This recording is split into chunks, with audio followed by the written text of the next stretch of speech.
তো নমস্কার বন্ধুরা, কেমন আছো? আশা করছি সবাই ভালো আছো। তো চলে এলাম আর একটা নতুন ব্লগে, বিয়ে বাড়ির ব্লগ, উড়িষ্যার বিয়ে বাড়ি।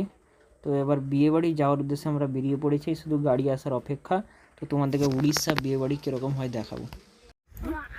ফাইনালি গাড়ি সিটে বসে গেছে, বিয়ে বাড়ির জন্য রেডি, বেরোবো কিছু আমাদের গাড়ি ফুল হয়ে গেলে। এই তো আমি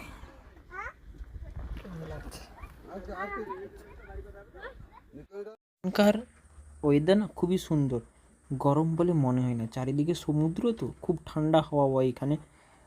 বর্তমান আমরা যেই রাস্তা পাশ দিয়ে যাচ্ছি, ওই রাস্তার পাশে এটা জঙ্গল।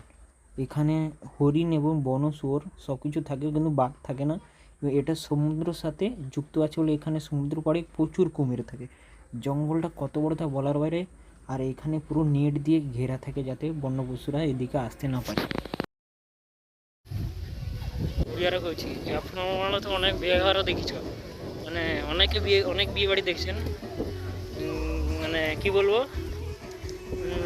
ছেলে আসে মেয়ের বাড়িতে বিয়ে করাতে, কিন্তু আমি উড়িষ্যার সেই পিসির বাড়িতে, এখানে মেয়ে এসে ছেলের বাড়িতে বিয়ে করাতে। সিরিয়াসলি সত্যি কথা বলছি, আমি বর্তমান ছেলের বাড়িতে এসে বিয়ে করাতে, আমার পিসির মেয়ের বিয়ে বাড়ি, ঠিক আছে।